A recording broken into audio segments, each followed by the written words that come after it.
దీవెన ఒక డైలాగ్ కి ఎంత తీసుకుంటుందో తెలిస్తే షాక్ అవుతారు. జబర్దస్త్ ఈటీవీలో ప్రసారం అయ్యే ఒక హాస్య ప్రదర్శన.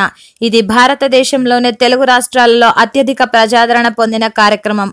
ఈ షోను మొదట ఈటీవీలో ఫిబ్రవరి 7, 2013న ప్రారంభించారు. అయితే ఇప్పుడు జబర్దస్త్ కార్యక్రమం టాప్ రేటింగ్ లో దూసుకుపోతూ మంచి ప్రేక్షక ఆదరణ పొందిన విషయం తెలిసిందే. ఈ కార్యక్రమంలో ఎవరికైనా చిన్న అవకాశం వచ్చినా ఆ అవకాశాన్ని జారవిడుచుకోవడానికి ఇష్టపడరు. ఆ అవకాశాన్ని వినియోగించుకొని ముందుకు దూసుకుపోతారు.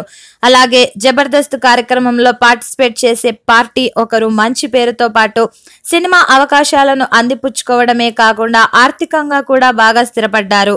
జబర్దస్త్ కార్యక్రమంలో ఎటువంటి స్కిట్స్ చేయాలి, ఆ స్కిట్స్ లో ఎవరిని తీసుకోవాలి వంటి విషయాలను మల్లెమాల వారు టీమ్ లీడర్స్ కి అప్పగించారు. అంతేకాక స్కిట్ కి సంబంధించి బడ్జెట్ కూడా టీమ్ లీడర్ కి ఇవ్వడంతో ఆ బడ్జెట్ లో అయ్యేలా ప్లాన్ చేస్తాడు.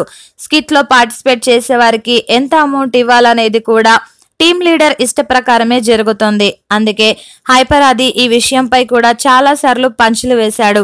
టీమ్ లీడర్స్ కి ఎక్కువ వస్తుందని, పార్టిసిపెంట్స్ చాలా తక్కువ వస్తుందని పంచులు వేశాడు.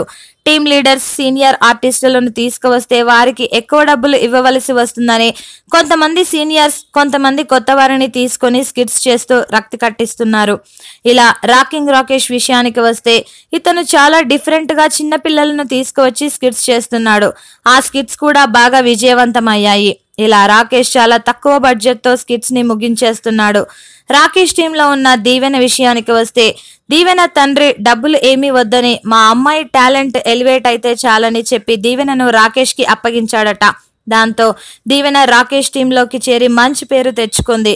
ఇలాంటి దీవెన లాంటి వారికి జబర్దస్త్ వంటివి మంచి ప్లాట్ఫామ్ గా నిలుస్తున్నాయి.